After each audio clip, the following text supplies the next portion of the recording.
Hey everybody. Today is November the 9th, 2023, and this is another installment of Protecting the Nest. And today I'm joined by Amber, Tara, and John. So Hey, welcome to the Tyrone. show, everybody. No, I'm Carol, not Amber. Carol. Carol. Yeah, Amber's with us in spirit, and we do have something to talk about that she's doing, but And she may join later she may join later. if all goes smoothly. That's it. Eek eek. Thank you, Eek. Tyrone. Hey, so Well, we have our Foursquare going, and we've been off in a few different directions for coming up into the fall. We fell back, so here we are with our. I think almost every place does. I know some little pockets don't do it, but I think we almost all do. Maybe Arizona doesn't. Yeah, little parts do, and Parts they of it, yeah. But Yeah. I don't know. I keep hearing it's going to be done and over with, and then that never happens. It But never again, this year I heard, oh, this is the last time we'll have to do this. really. We'll Well, see. I think this year I appreciate it a little more than other years. You just kind of like prepare yourself to be like, I'm gonna keep my sun clock centered, even though Hmm. everything we're doing is different. And then of course with the chickens, you're Yeah, they even don't get it. you're even Yeah. more with the sunlight because Mhm. going by predators and whatnot. So how's it going in all y'all's neck of the woods? Well, funny you should use the word predators because that is what we're in Atlanta. We have a problem now with sexual predators, Yeah. and probably have had for some time, but it's hitting closer to home now, and we'll get into that a little bit later in the show. But yeah, there's all kinds of predators out there, and that is pretty much why, in my opinion, why we do the show. Because people need to know how the predators are operating and what their new and improved tactics are and how they use technology. What their new sheep's clothing looks like. Yeah. They keep changing their outfits. yeah, and they hide in internet chat websites and stuff like that. Yes. So Even that's though, why we were saying get the stink eye. Yeah. Well, John, why don't you let us know what's going on with Amber? We've heard some of the stuff, which is pretty horrific.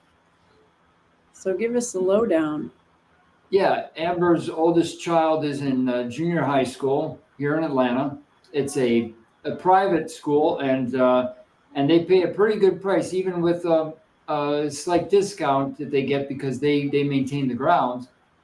The the the long and short of it is that the oldest child, who is 12 years old, was forced to read a book about gay porn and do a book report.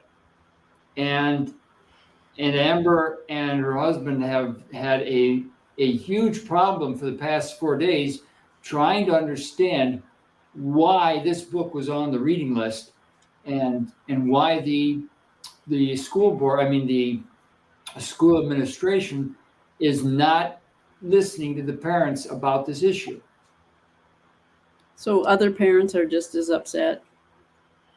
Well, a few of them are, and Amber and her husband are trying hard to go around to each of the parents and let them know that this problem exists, that they are being actively kept out of the loop by the conversation that's going on between the administrators and the teacher or teachers involved. Yeah, she did send out what it is, and it's like so bad, it's unmentionable on the airwaves. The language is, um, just you can't imagine it being okay for kids. I mean, even if it wasn't gay porn, it's still porn, and how is that okay? And I think it was really lucky that she has great communication with her son and that he let her know how horrible it made him feel, that it just made him feel really uncomfortable. And he was so upset. He was crying about it. And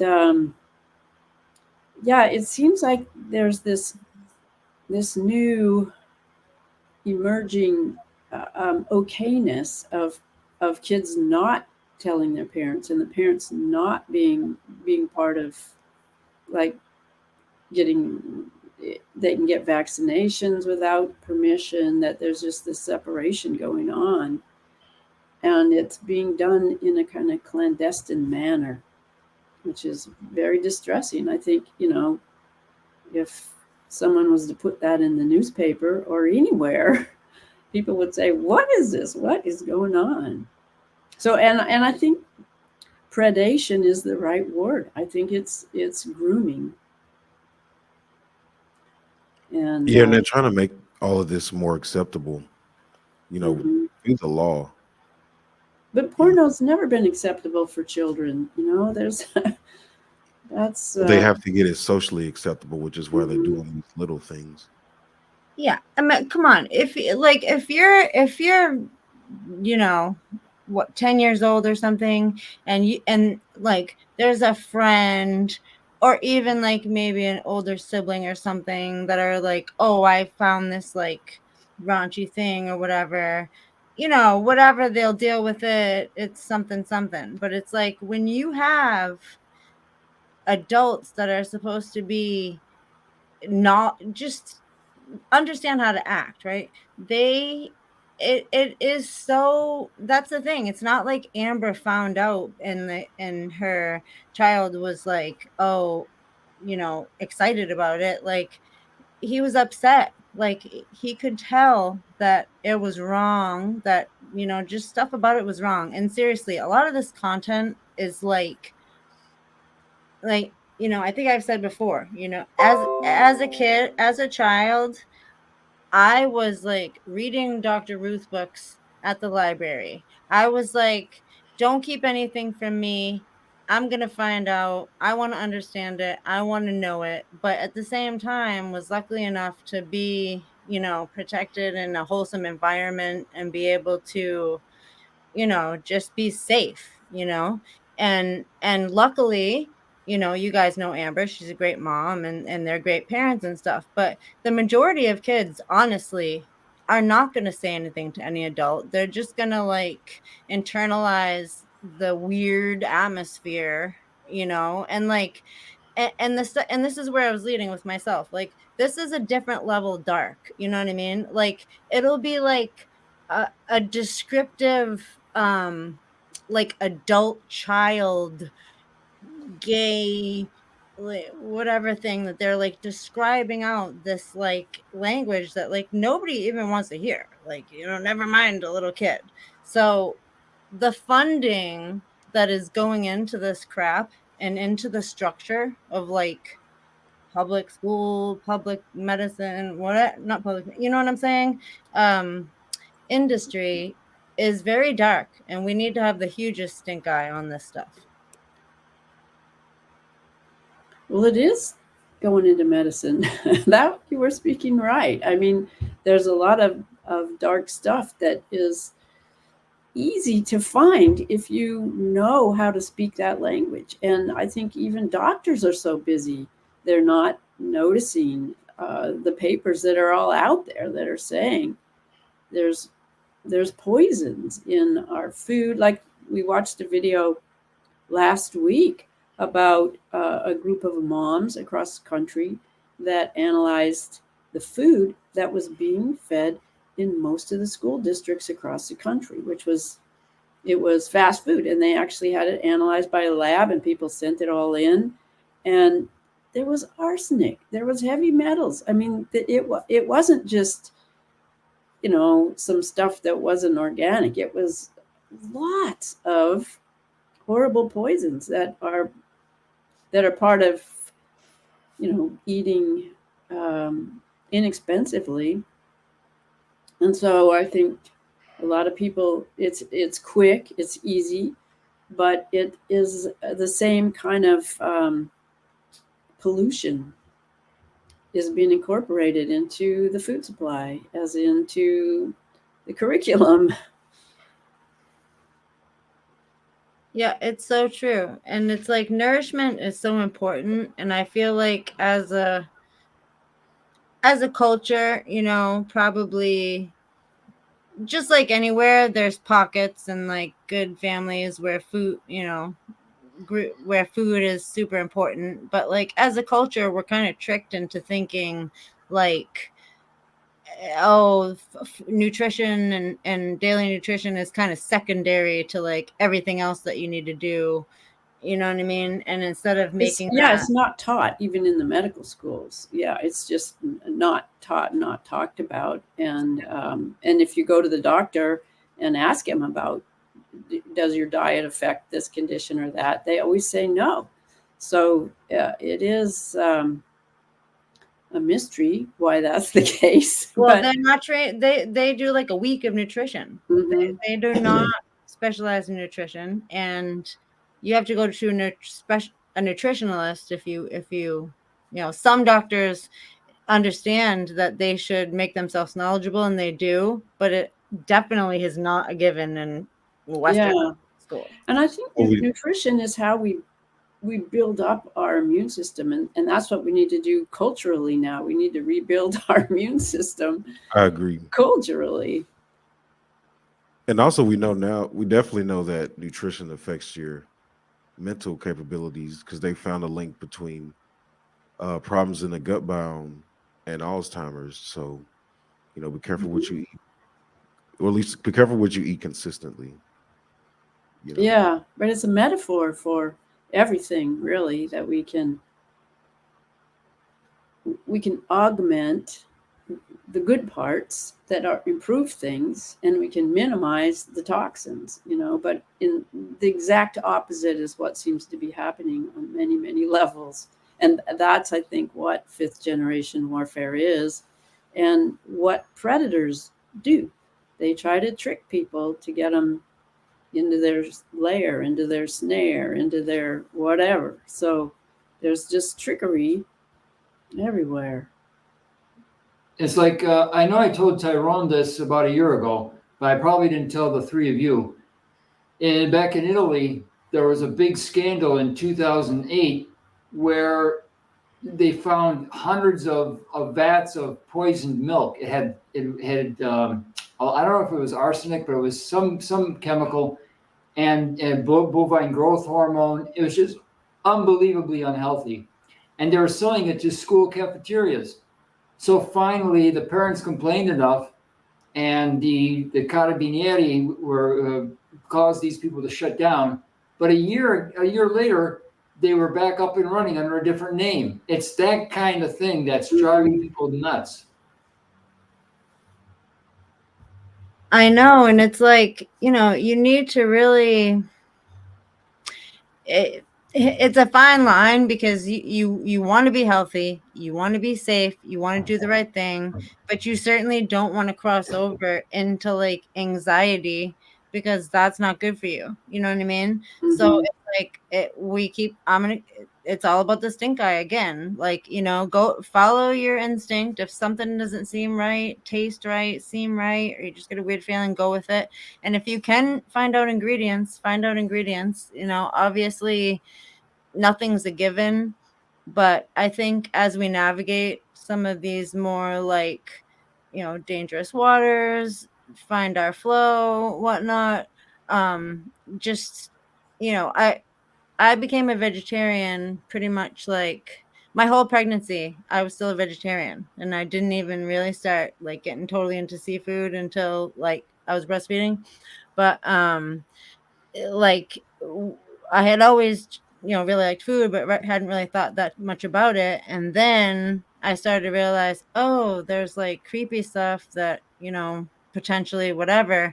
And then instead of food being like attractive, it would be like, you know, the danger zone, like what, you know, what is good or whatever. And then like being pregnant, for me it was like, okay, you need to go to like the good things about food, getting really excited about the things that you really like.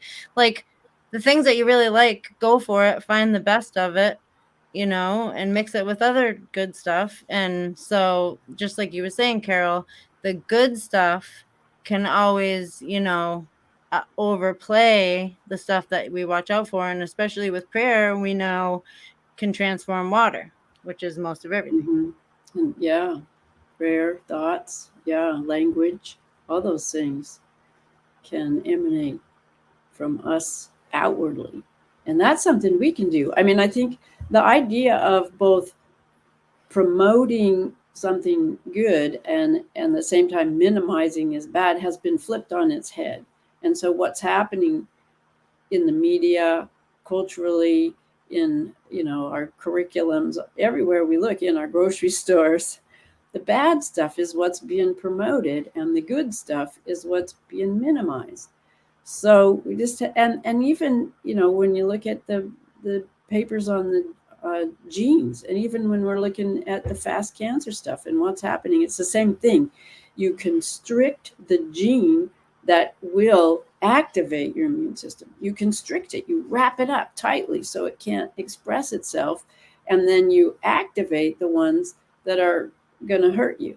So that metaphor is working on all these different levels, promoting. So freedom of expression is on attack at every level, from the macro to the micro, I guess. Mm-hmm.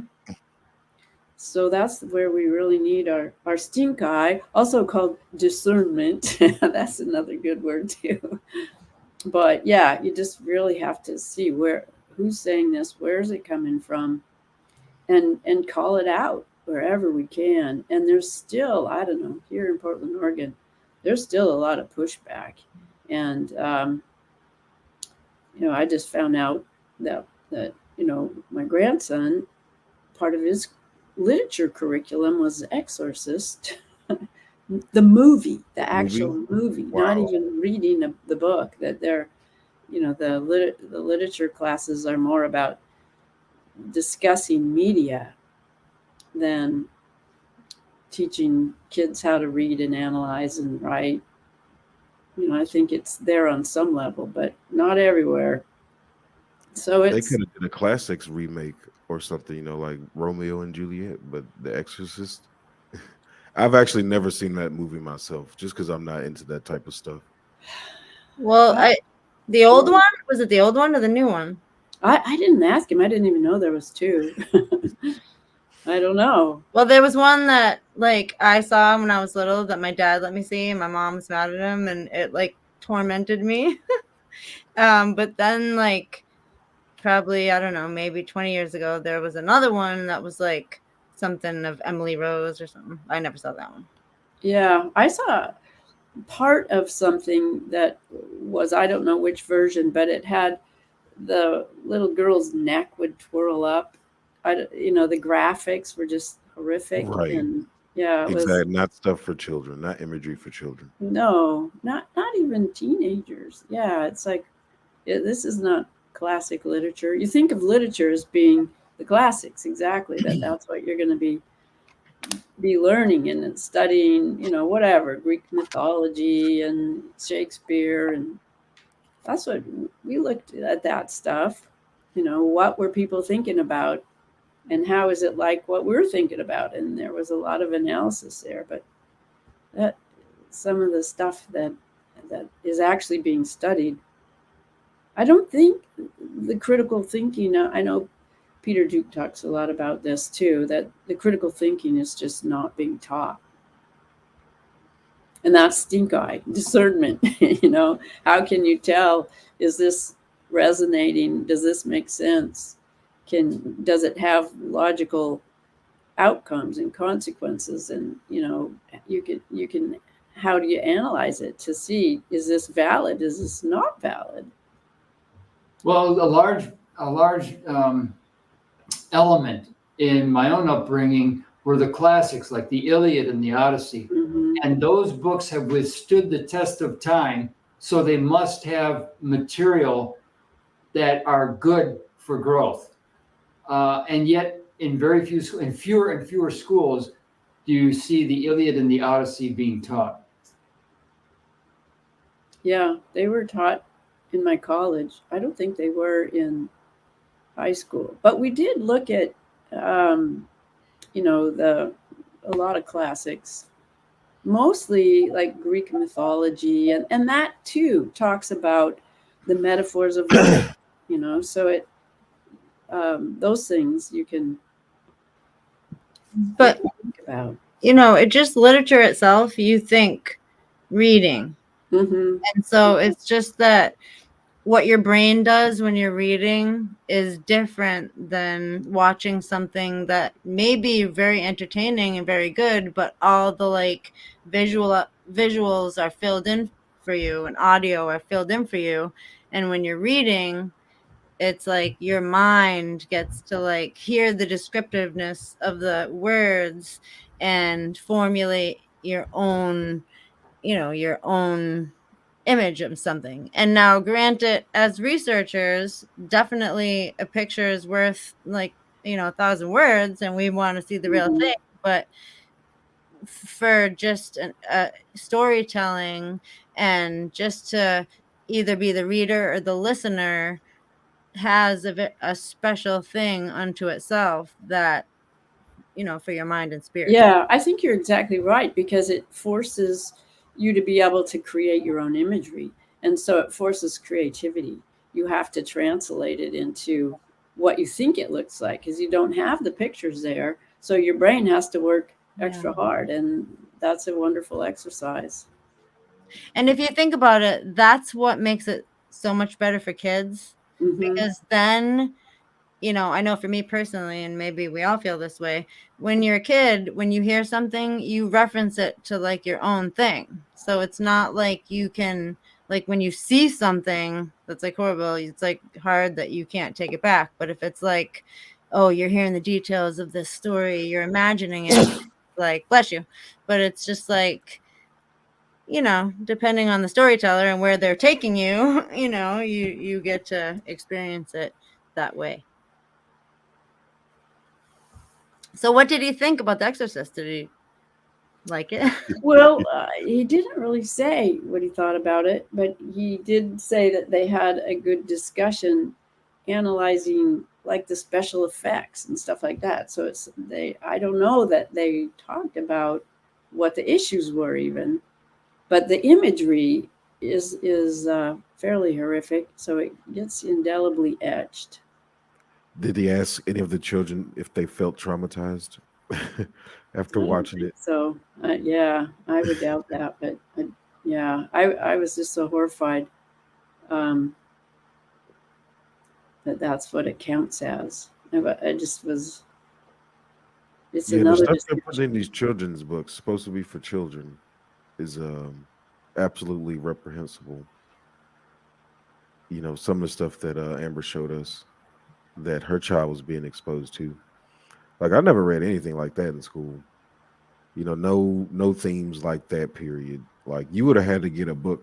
You know, from like maybe Books a Million maybe had something with that in it, but you would never get none like that in school. Talking Hmm. about liking a teacher, but you're a boy and all this stuff. And then even mentioning looking online at men. It's just like that's so weird to see in a book for a teenager. Like we got to do better. Hmm. We're Yeah. supposed to be an exceptional country, but falling short in a lot of ways. Well, we've gotten infiltrated. We've gotten Hmm. infiltrated, and these people have secured positions on school boards and as teachers and like, you know, funding apparatuses, all this stuff. While meanwhile, we're just like dum de dum, like living our life, not even realizing like, I mean, we can all. It's not just it, you know, that's the thing about the educational system is that it's like generations layered upon generations. Hmm. It's like they might have been subtle about something in one generation and then like a little bit more overt the next generation, where it just like, you know, compiles on itself until people don't you know, we're kind 2020 was huge because people were like disrupted from their schedules and Mhm. started paying closer attention to what schools were doing, while at the same time schools were turning it up, you know, and so here we are. Well, I think that all that Zoom classes, that was really just an unfortunate thing on so many levels for several years. You know, what was it, 2 years or 3 years or part of 3 years? I think it was a long time that the classes weren't really happening, and somehow a lot of stuff slipped in. You know, just like we found out, um, you know, that a lot of um, the 5G got put in at that time on 2020. Right. You know, that was all, the roads were dug up because nobody was riding on them. So they just used that time. So it had to have been so well orchestrated. It was everything was orchestrated together. I think I have this pet theory that the development of the Zoom utility was done years and years ago, and it was rolled out specifically in 2020 as part of an operation to normalize suicide among teenagers and young adults. And I'm going to have a lot of work to actually prove that, especially with works by Professor Sherry Tuckle up at MIT. But there is evidence. I think you can see it in the data. There are a lot of, in 2021 and 2022, suicides were way up for that age group. Well, part of it's isolation, and I think what it does is it normalizes that isolation, and it makes human interaction into this flat screen, you know, limited to just an image. And that's so much different than, you know, a hug or a handshake or, you know, just the emanations from humans. Our field of thought, our electromagnetic field we have, it doesn't work the same. Just like, think of all the music classes too that have that delayed reaction. You can't do it.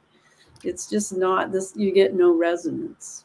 And also to So add to that, that's the point. you know, they also, you know, like Mark Kulek talks about, they love data, and that's another way to gather data is to have all the children using these computers, where it's Mhm. easier to compile all that, you know, like everything.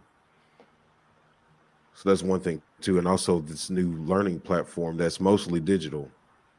Because you know, if you've heard of the credit system, where you can say the tokens for doing well in school and kind of gamification of Mhm. learning and all this. So that's been part of the agenda as well.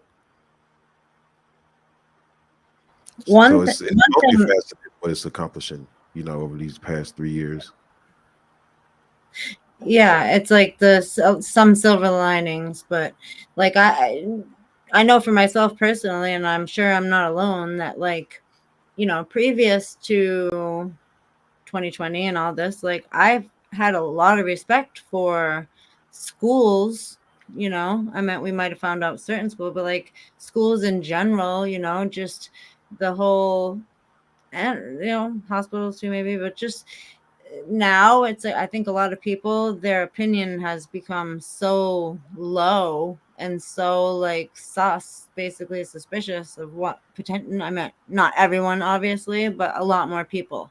So you know, you never thought like a few years ago there the school board meetings, I meant the school board would be, or the meetings would be this like grounds for battle. You know, you'd think that it was common sense that we'd all have the most obvious basic protection of the kids, and like Tyrone, like you were just saying, some of this language on this stuff, that would be something we could agree on, you know, that we could be like, yeah, let's leave that, you know, out of school curriculum. Why don't we?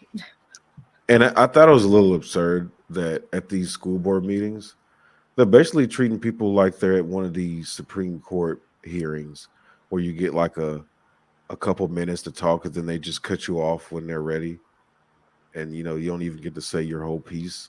You know, it's like, why can't the parents have an opinion? I'm sure a lot of these people on these school boards don't even have children. It wouldn't even surprise me. That should be That's like right. almost a requirement if you're gonna work around kids. You should have kids. Yeah. You know. I think so, and they can come from out of state, get funded, or out of the community, or at least not a parent. You know what I mean? So it's like their interests are. I mean, it's so absurd to try to say. I got a survey thing the other day that said, "Do you think that it's okay for parents to have a say in the curriculum, even if it's something that like educators think is, good or something like that?" So I was like, I jumped on the survey and just whatever. I was just like, oh, and they showed the percentage, and it was like more people thought that it was closer to 50-50, but more people. And I jumped on this site from like a Massachusetts checking to see if there was anything that I was supposed to vote on type page or whatever. So it was like geared toward this area. And it's like most people think that the teachers would have more rights on the curriculum. You know what I mean? Which is to me is very telling of the state of confidence, like educational confidence, that parents across the board like have. You know what I mean? Like people don't feel like they have things that they could teach their children, or at least have some kind of input on that. You know what I mean? Like they're just like, oh no, I'm not a professional, so I know nothing. Well, people are busy, there's a lot more pressures too on just, everybody needing to work to pay the bills, and people aren't home, and it's hard to keep everything going. So I think that opens up the doors. Well, that's on purpose. That's part of the Yeah. model, right? Mm-hmm. Yes, they are trying to make it very difficult for us to protect kids. Unfortunately. Exactly. I think there's still a lot of good people out there. We can't Of forget course. about all the good people out there still doing the good work. The majority. All the evil that be happening. Yeah, there's more of us. There's definitely more of us. It's just that's one of the things on why people don't automatically see the evil or the width of the web or whatever, because they're good. The majority of people, they know it Mm-hmm. is good, and so they assume that stand-up people are the ones that are like forming these power structures and these governments and these industries and blah blah blah. And there are, but there's a lot of stuff that we need to cut right out.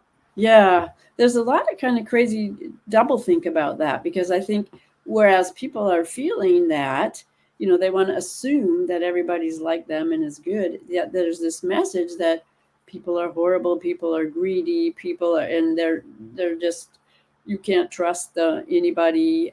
That idea of breaking down trust everywhere you look is definitely part of this double think that's going on, and that's being used to say, well, if you have a big party and say goodbye, the excuse that it's okay to just off yourself,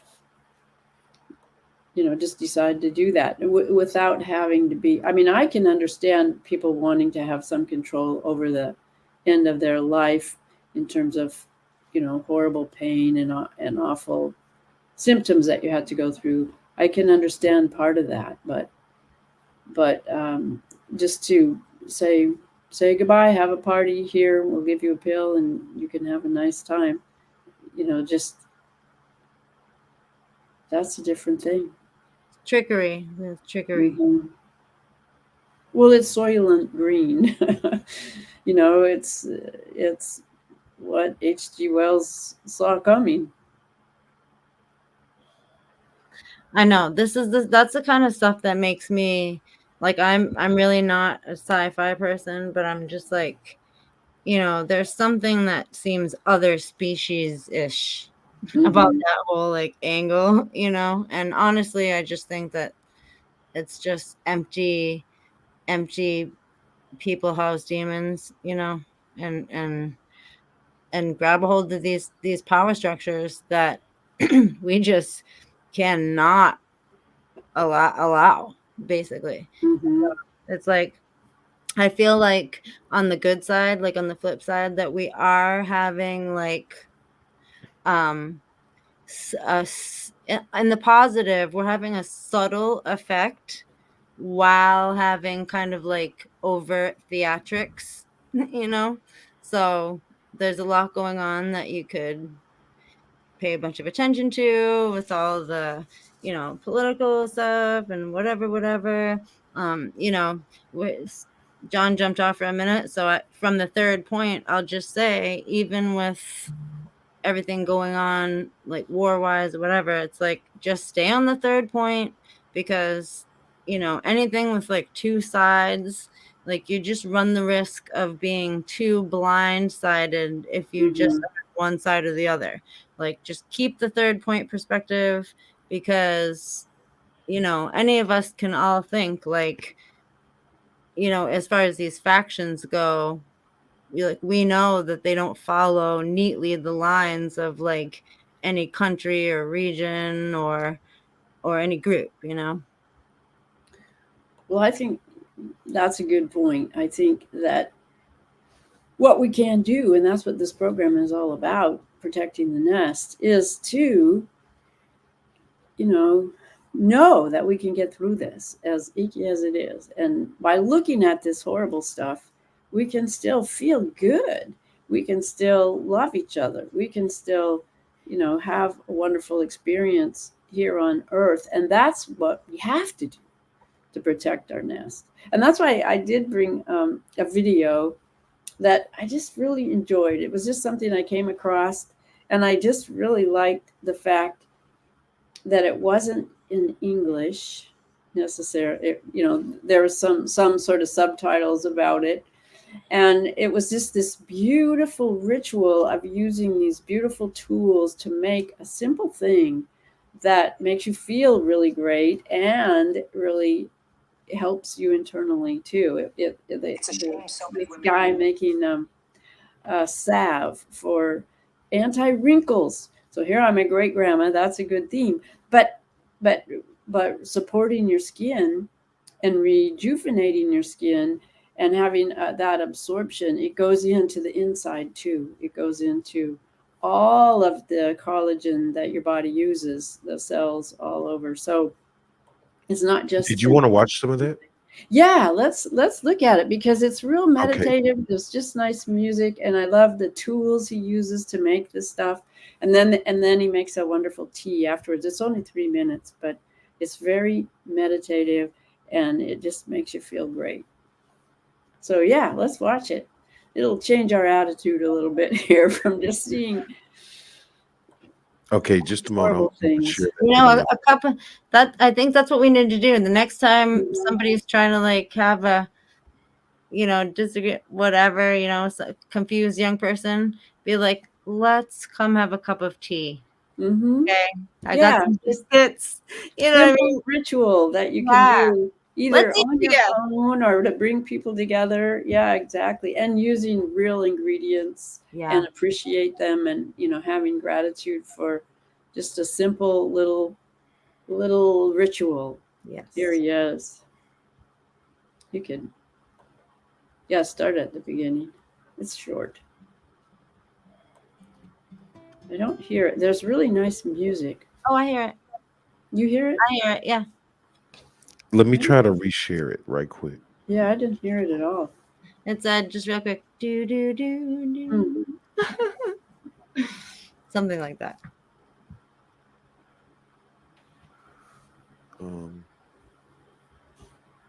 I don't hear it anymore. Yeah, I don't hear it. It's maybe a tiny. An orange. Yeah, he starts with the orange and he Mm. washes the orange really beautifully. I love citrus. Citrus Mhm. is such a like lime, orange, grapefruit, like Yeah, I really enjoyed the music, so I hope we can get the sound going. there we it go. is.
Love it. That was so relaxing.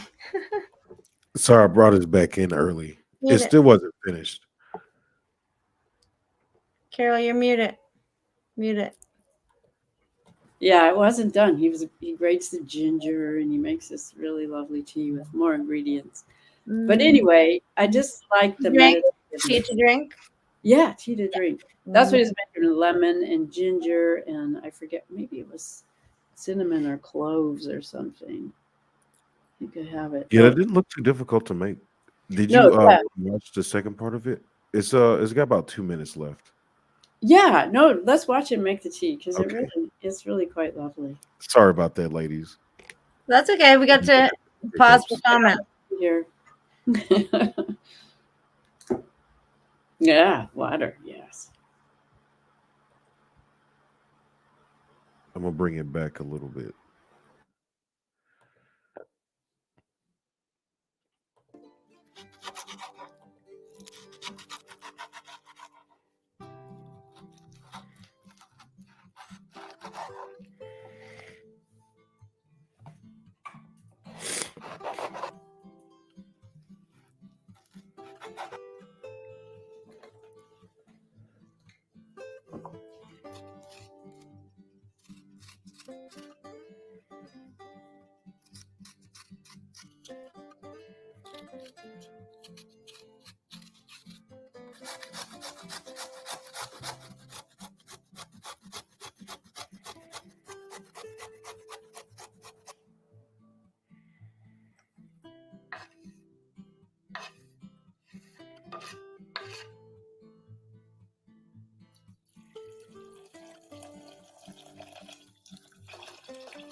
That looks amazing.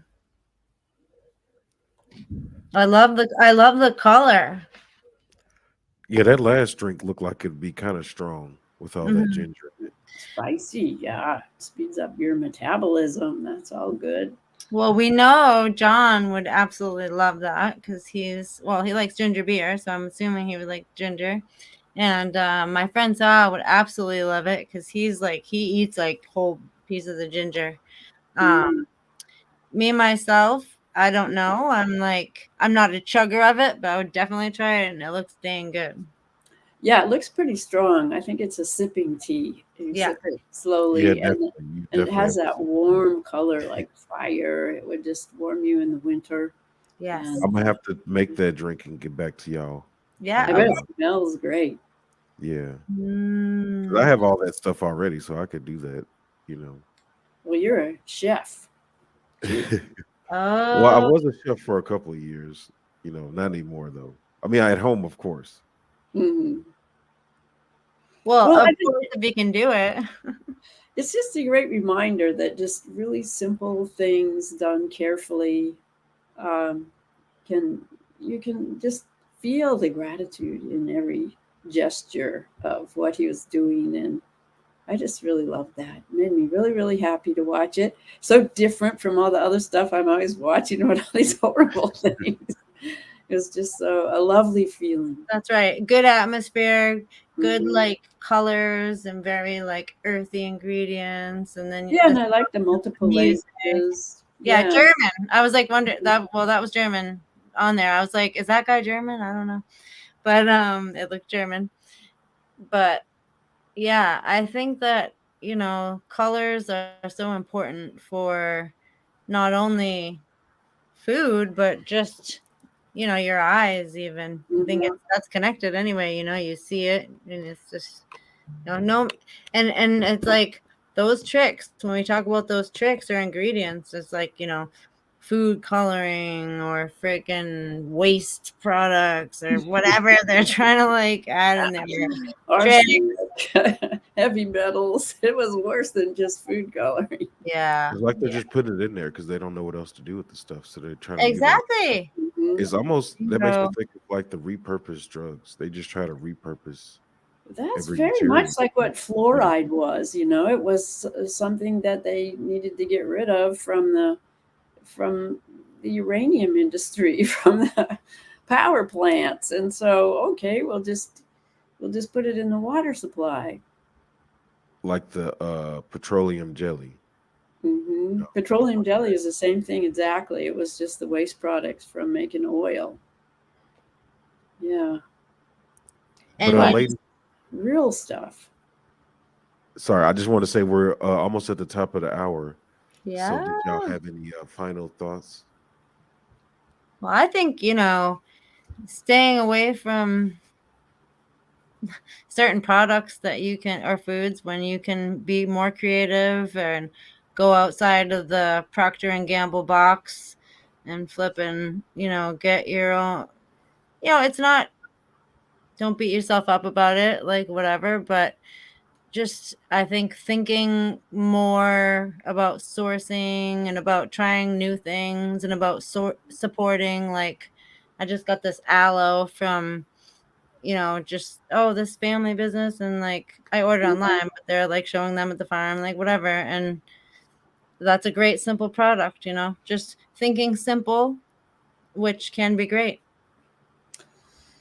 That's a great thought, Tara. I think that, just a lot of those toxins are not simple. They come from these fracking, all this stuff, and it's being folded in. But just to go back to the basics and just appreciate the basics and the simplicity, and what we're finding in all the research that we're doing with fast cancer and all this other stuff, all the horrible stuff out there, the stuff that can undo it are things like garlic.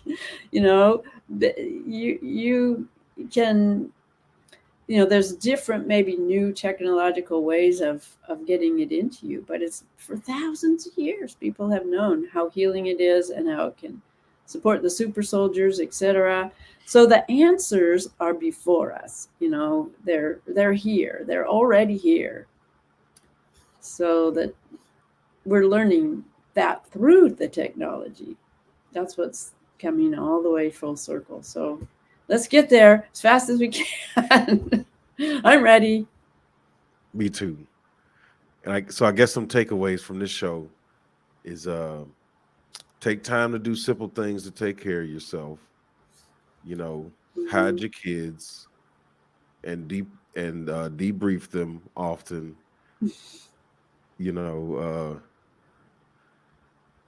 Be careful what you hear on the TV, and definitely do your research. Stay informed. Don't get fooled. Again, too bad I don't have that song ready to play. I think that would be a strong anyway. But Well, do you guys remember that guy? Hide your kids, hide your wife, hide your kids, hide your wife, because they're raping everybody out here. I never heard that. But That sounds great. It was these people that they do, like they take real news things and they make it into a song. But Oh, okay. I'll find it for you guys. All right. Well, thank you, ladies. This has been a very enjoyable show, and I hope everybody out there enjoys it. And we will catch you next time. Thank you, Tara and Okay. Carol. Not Thank Amber. you. Well, This is thank you, Carol. Tyrone. That's right. We can bring Amber. But And thank John you, and Amber. And John and Amber. All right. Well, thank you, ladies. Bye. Bye. Eek, eek, eek. Eek, eek, eek.